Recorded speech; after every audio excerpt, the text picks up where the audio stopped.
Well, fascinating just listening to those views. With me here in the studio is Maha Yahaha, who's director of the Carnegie Middle East Center, assistant professor of international relations at Kadir Has University, Akin Unver, is in our Istanbul studio, and we're also joined from Washington by Joshua Meservey, who's a policy analyst for Africa and the Middle East at the conservative think tank Heritage Foundation. Welcome all of you here to the programme. Joshua, let me start with you, and in fact ask the same question of all three of you. As you sit in the various places around the globe, I mean, how different in terms of direction do you think a Trump presidency compared to a Clinton presidency is likely to be? Well, I'll start this off by caveating my comments that it's difficult to know just because what is said in a campaign doesn't always translate into what actually happens in practice once a politician takes office. With that said, it's difficult to know exactly where Donald Trump stands on some of these issues. He's been fairly vague, particularly around specifics, what he would do in the Middle East. With Hillary Clinton, I think we would see a slightly more muscular policy than we're seeing now. She is a bit more of a hawk than the current president, but her room to maneuver is fairly limited, just given the realities on the ground in the Middle East. I'll pick up on some of those points in a moment. Maha, in terms of direction, how different is it likely to be? Which direction we eventually go in? Fundamentally different. I mean, Donald Trump is more of an isolationist. He's America first. He does not want to engage. He's made it clear and has very little interest. Whereas Hillary is more of a globalist. She's interested in the rest of the world. We're likely to see her take a far more active interest in what can be done in the region. This, though, I agree with Joshua, this does not mean it's going to into a more interventionist policy in the way that some people in the region would like to see. The view from Istanbul in terms of direction and how they view the two candidates. I mean, primarily, when you think about a Trump presidency, there's this huge issue of, anti-Islamic rhetoric, and Turkey specifically is extremely sensitive to Islamophobia. So in that regard, I think Trump presidency is the worst of these alternatives. But what strikes me is that I agree with the previous commentators, is that we don't know who advises Trump on foreign policy affairs and what kind of a bureaucracy he's going to bring when he becomes a president.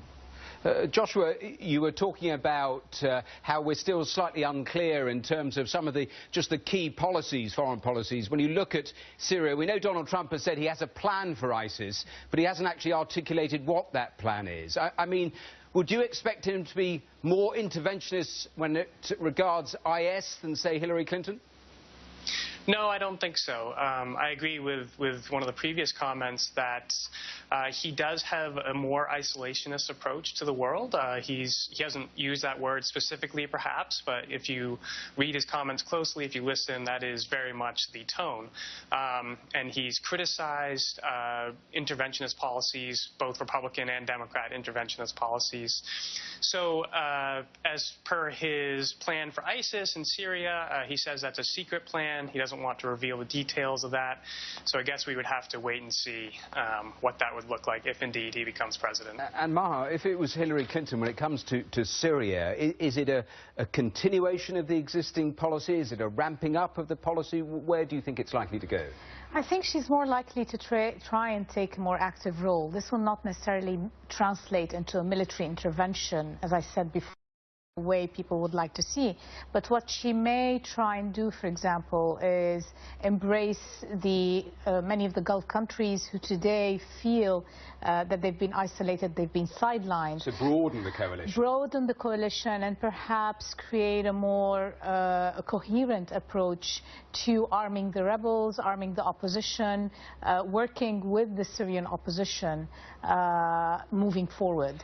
And of course, tangled up in all of this is Russia. And of course, that is emerging as a greater and greater threat. I mean, with that particular relationship, the Putin relationship, is that likely to be a very big gulf between the two? Much more accommodating if you're Trump, much more confrontational if you're Clinton? Absolutely. I think if it's a Trump presidency, he's likely to he's expressed his admiration for Putin. He's likely to tacitly support and obviously support Putin's policies, hand over to him, whereas Hillary will not at all. The other thing I think that is important to mention when it comes to the Trump presidency is his populist rhetoric is likely to also embolden dictators like Bashar al-Assad and others. I mean, it's really an extension of a lease of life on people like that. Before I pick up on some of those themes, let me just play some of the latest comments when it comes to Russia and that whole relationship with Vladimir Putin. Let's just hear a little of what the two candidates have been saying. I don't know Putin. He said nice things about me. If we got along well, that would be good. Well, that's because he'd rather have a puppet as president of the United States. No puppet. And it's clear, You're the puppet. It's pretty clear you won't admit that the Russians have engaged in cyber attacks against the United States of America, that you encouraged espionage against our people, that you are willing to spout the Putin line. It's interesting, a little snapshot there of the Gulf that we were out. Akin, back in Istanbul, it is interesting when you listen to Donald Trump when he talks of foreign policy, because for European countries, for Asian countries, he's said again and again, actually, you can't take for granted just coming under the American umbrella. You're going to have to actually pay your way and make it worthwhile for the US. Does that make people in Turkey nervous?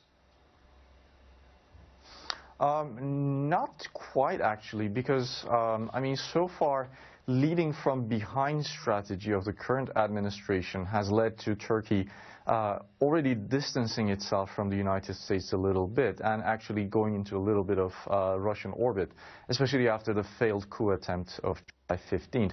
The next administration is actually going to have to win Turkey back in that regard. It's going to be a hard bargain, but it's going to be a better bargain both for Turkey and the United States. But so far, Turkey actually, up until a move is made from the United States, seems to be within the Russian orbit. Joshua, let me bring you back in, because it was interesting. Maha was talking about that whole notion of strength, because Donald Trump has made a lot about just the weakness, in his view, of American foreign policy. I mean, are we likely to see a far less nuanced foreign policy if we get Donald Trump as compared to Hillary Clinton? It's tough to say, because his comments can be very confusing, because he does talk about strength a lot. That's one of his major talking points, really, is that he will bring this strength and this vigor to issues like foreign policy.